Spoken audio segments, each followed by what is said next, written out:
Olá, o meu nome é Paulo Cogos, eu sou anarcocapitalista e nesse vídeo eu defendo uma das minhas mais ferrenhas posições, que é a pena de morte.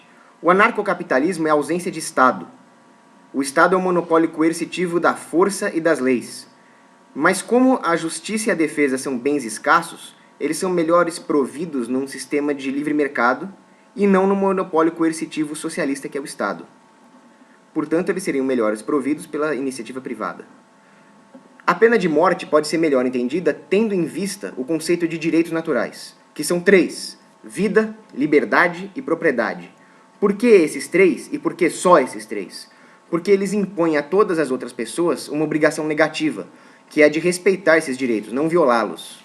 É diferente, por exemplo, de um conceito que os socialistas defendem erroneamente, que é, por exemplo, o direito ao transporte. O que diabo é o direito ao transporte? Ele necessariamente implica em escravizar alguém para que essa pessoa lhe proveja o transporte. Está errado. O transporte é um bem escasso, ele não pode ser provido através da escravidão, ele viola o direito de propriedade.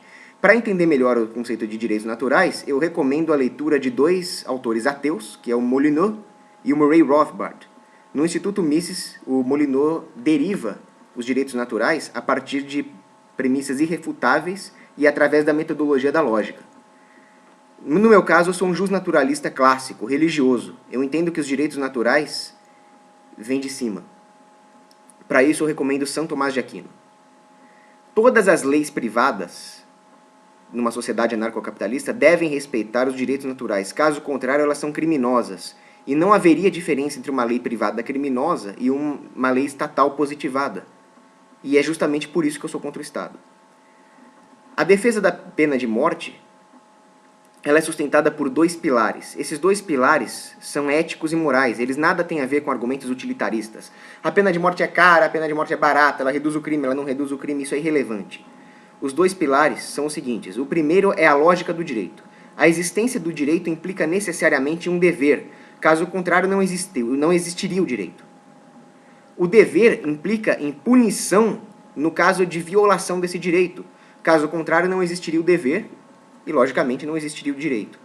Portanto, toda violação do direito natural deve ser punida. Vamos supor que o Dirceu roube R$100 do Azevedo. O Dirceu, em primeiro lugar, teria que devolver esses R$100. É a restituição do que ele roubou, mas isso ainda não é uma punição. Isso é só a restituição da propriedade que foi roubada. A punição começa depois que esses R$100 forem devolvidos. Caso o Dirceu seja obrigado a devolver R$90 para o Azevedo, significa que apenas 90% do direito de propriedade é válido, o que não é verdade. O direito de propriedade é válido 100%. Portanto, a punição mínima que o Dirceu tem que ter para que logicamente seja válido o direito à propriedade na sua totalidade é R$100, além daqueles R$100. Já estaríamos em 200. Além disso, eu acharia justo que ele devolvesse também o custo de oportunidade de todo o tempo em que ele ficou com o dinheiro roubado, os juros que o Azevedo deixou de ganhar, o dano psicológico, os custos de investigação, de polícia, etc. Agora vamos para outro caso. Vimos aqui uma violação do direito de propriedade com bens monetários. Vamos ver agora a violação do direito à vida. Luiz Inácio matou Mainardi. É muito mais grave do que roubar R$100. E dessa vez, o bem não pode ser restituído. A vida do Mainardi acabou e não tem como voltar. A família do Mainardi daria todo o dinheiro no mundo para ter ele de volta, mas não vai conseguir. Isso faz com que seja ainda mais justo que o Luiz Inácio perca no mínimo o direito que ele violou. Se a punição dele fosse menor do que a vida, já que ele tirou a vida do Mainardi, proporcionalmente feita a ponderação, estaríamos falando que um roubo é mais grave do que um assassinato. Portanto, pelo primeiro pilar, nós chegamos à conclusão de que tem que ter pelo menos a pena de morte, pelo menos no caso de assassinato. Pessoalmente, eu acho que a pena de morte se aplica para muitos mais crimes. Eu, inclusive, defendo a tortura contra alguém que assassinou um inocente. Vamos agora falar do segundo pilar, a moralidade da pena de morte. Imagina uma menininha feliz.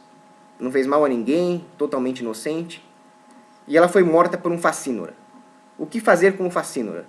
Se você fizer com o facínora a mesma coisa que ele fez com a menininha teve uma morte X, o facínora vai ter uma morte X também, nós estamos assumindo que moralmente, olha só, uma equivalência moral existiria entre a menininha, que é inocente, e o bandido que matou um inocente. Já está errado. O bandido tem que ter uma punição pior do que o que ele impôs para a menininha que era inocente a princípio. Ou seja, ainda mais ridículo é negar uma punição igual que ele fez para a menininha. Quem é contra a pena de morte está dizendo que a punição desse fascínio tem que ser menor do que a que ele impôs para a menininha que não merecia morrer. Moralmente, nós temos aqui um reductio ad absurdum para todos que negam a pena de morte. Além disso, e a família da menininha, como é que fica? Eles têm direito a fazer qualquer coisa que não viole direitos naturais para tentar aplacar a sua dor, que nunca vai ser aplacada na totalidade, já que não dá para ressuscitar a menininha, certo?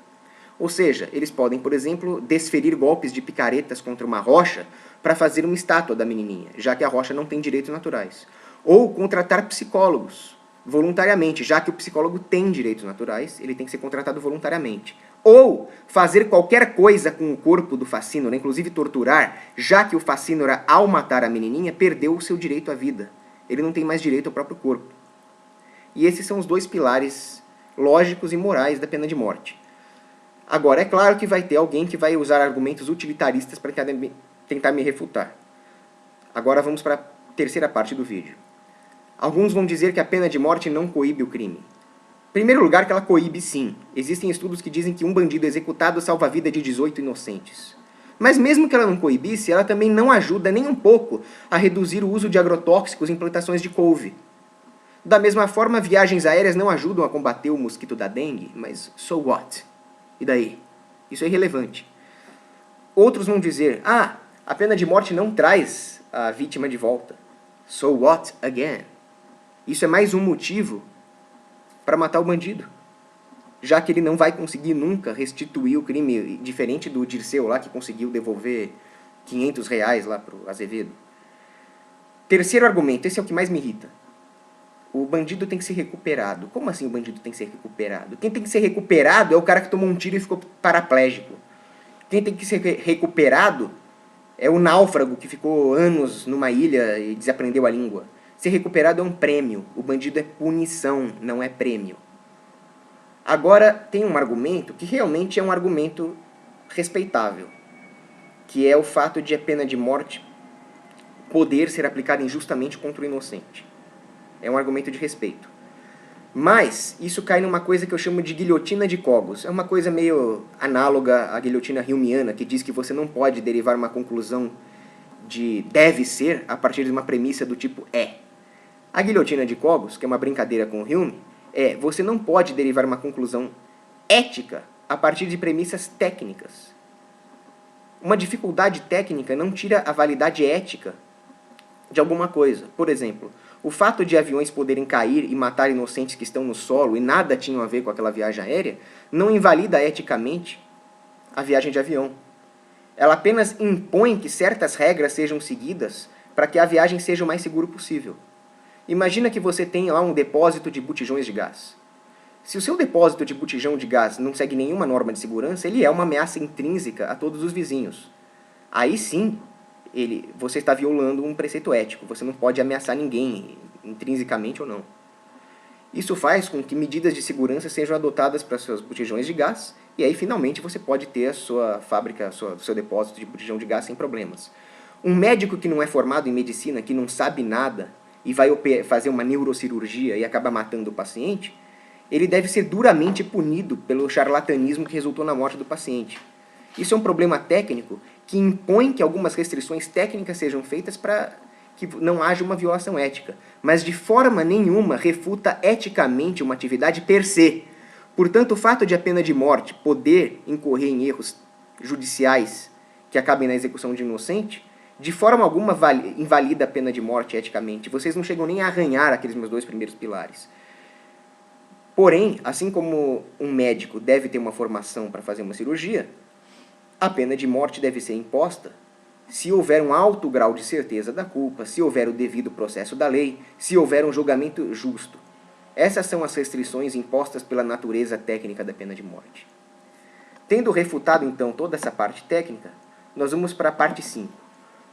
O argumento definitivo a favor da pena de morte é o seguinte: quer você viva numa sociedade anarcocapitalista, quer você viva num país, num estado, vamos supor que as leis vigentes te autorizaram a escrever no seu testamento a pena que você quer para o seu hipotético assassino ou assassino da sua família. Ou seja, você pode chegar lá no cartório, tá lá. Eu desejo que caso eu seja assassinado ou caso alguém da minha família seja assassinado, a pena para o assassino seja essa aqui, a seguinte. Responda com toda a sinceridade, do fundo do seu coração, que pena você escolheria. Caso você escolheu a pena de morte, ou tortura, ou prisão perpétua com tortura, que é o que eu escolheria, mas ao mesmo tempo se diz contra a pena de morte, então você não é contra a pena de morte. Você é a favor do monopólio da pena de morte, desde que você seja vítima ou que a sua família seja vítima, o que é injusto, porque a justiça é universal, não é só para você. Caso você escolha uma pena fofinha para o bandido, alguma coisa menor do que eu falei, então eu sinto muito, você teve o seu caráter humano pervertido, o que faz com que a sua argumentação também não seja válida.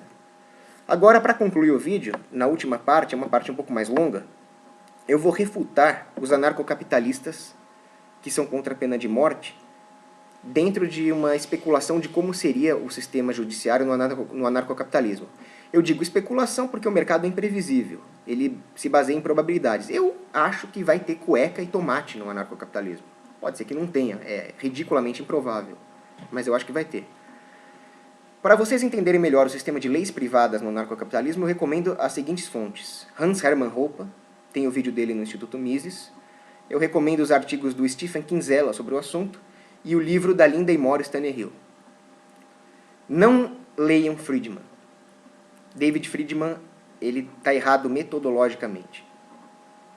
Agora é o seguinte, numa sociedade anarcocapitalista, eu acredito que a maioria das pessoas seriam a favor da pena de morte. Mesmo hoje, a maioria das pessoas é a favor da pena de morte, apesar do Estado doutrinar as pessoas para serem contra. A pena de morte existia nas tribos da América Central, nos aborígenes, em tudo quanto é canto do mundo. É um conceito natural. Por que hoje a maioria das democracias ocidentais não tem pena de morte, aboliram a pena de morte? Por que a ONU tem uma moratória contra a pena de morte? Você realmente acha que esses caras são contra? Experimenta assassinar a filha da Dilma para ver se você não amanhece morto no dia seguinte. A mesma que é a chefe de uma democracia contra a pena de morte. É porque eles querem o monopólio da justiça. Da mesma forma, você acha que existe algum ditador comunista? O Fidel Castro tem 900 milhões de dólares e adora casaco da Adidas. Eles querem o monopólio do capitalismo, eles não são socialistas, eles não são burros. A moratória contra a pena de morte feita pela ONU, você sabe quem fez? Foi um terrorista de esquerda, italiano, chamado Sergio Delia, um assassino. É esse tipo de gente que é contra a pena de morte. O direito natural está no dia a dia. Você não tem nenhum contrato, nenhuma lei que garanta que um funcionário do restaurante não vai cuspir na sua comida, não vai colocar veneno na sua comida. Existe, dentro do egoísmo da humanidade, dentro do que existe de torpe na humanidade, existe, ainda bem, porque se não existisse não haveria nem civilização, um certo respeito ao direito natural que permite que a civilização continue. Isso vem da própria biologia evolutiva do homem, senão nós não conseguiríamos sobreviver nas condições da savana ou na era do gelo. É por isso que nós estamos aqui e é por isso que a anarquia de mercado é possível. É por isso que tudo é possível, porque se fosse depender de um burocrata estatal, cada coisa, cada favor que você faz, cada vez que você não rouba ou não mata alguém, nós não poderíamos existir como espécie. É por isso que eu acho que os direitos naturais seriam respeitados numa sociedade anarcocapitalista e os sistemas judiciários privados entenderam o anarcocapitalismo. Algumas pessoas vão dizer que o risco de ser morto injustamente faria com que as pessoas optassem por um esquema de não pena de morte. Errado. As pessoas assumem todo tipo de risco, elas saltam de paraquedas, elas pulam de bungee jump, elas tomam um avião, elas se alistam voluntariamente em exércitos ou em corporações policiais. Você acha que para obter justiça, para proteger a sua família de potenciais assassinos, elas não vão escolher um sistema duro contra os bandidos? Já que a pena de morte realmente reduz o crime, as próprias seguradoras iam cobrar mais barato pelo seguro de vida daqueles enclaves anarcocapitalistas onde existisse a pena de morte. Aqueles que dizem que a pena de morte não necessariamente seria adotada no anarcocapitalismo estão incorrendo num erro. Eles estão tentando prever o mercado da mesma forma que eles me acusaram de tentar prever o mercado. E, de qualquer forma, qualquer lei privada que se faça deve respeitar os direitos naturais. Na ausência de contrato, vale o direito natural. E eu já provei nesse mesmo vídeo que o direito de aplicar a pena de morte num assassino está dentro do escopo dos direitos naturais da vítima. Ao mesmo tempo, quem faria as leis numa sociedade anarcocapitalista? O consumidor. Mas o consumidor realmente quer o que ele deseja? Isso é uma frase do psiquiatra George Forbes. Você quer o que você deseja? Você realmente escolheu todo o aparato de segurança de um avião ou foi um engenheiro aeronáutico que você nunca viu na vida que escolheu? As pessoas demandam, todas elas, segurança e paz. Como fazer isso? Vai ser uma elite natural que vai fazer isso. Os donos das seguradoras, os donos dos tribunais, eles vão tentar fazer isso de forma a agradar o consumidor, de forma a prover para essas pessoas justiça e paz, que é o que elas querem. A diferença entre essas elites e a elite política que existe hoje é que a elite política é imposta. Já as elites naturais numa sociedade anarcocapitalista, elas são instáveis. Elas estão sujeitas à competição de mercado, a elite competindo com a elite para agradar o consumidor. É claro que o dono da Google faz parte da elite, mas ele é uma elite que só está lá porque ele agradou o consumidor. Se aparecer um concorrente da Google melhor que ele, acabou o status de elite dele. Da mesma forma, as leis superiores num sistema anarcocapitalista vão imperar. Por mais que as pessoas sejam burras, egoístas, no macro, na análise estatística de toda a sociedade, ela vai tender ao justnaturalismo. E é por isso que eu tenho fé no anarcocapitalismo, não é por outra coisa. Já aqueles que dizem, erroneamente, que uma pessoa tem direito de não querer a pena de morte para ela, bastaria, portanto, que uma civilização de bandidos fizesse uma lei privada dela mesma, isentando-se da pena de morte, para que eles pudessem aterrorizar o resto do mundo como Átila Uno. Não.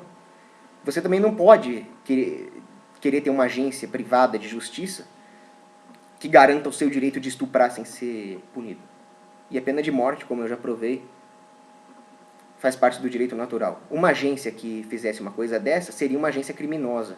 E uma agência criminosa seria combatida por todas as outras estruturas de mercado que surgiriam no sistema anarcocapitalista. Dessa forma, eu concluo pela defesa empírica, técnica, moral e lógica da pena de morte. E eu concluo meu vídeo. Um abraço.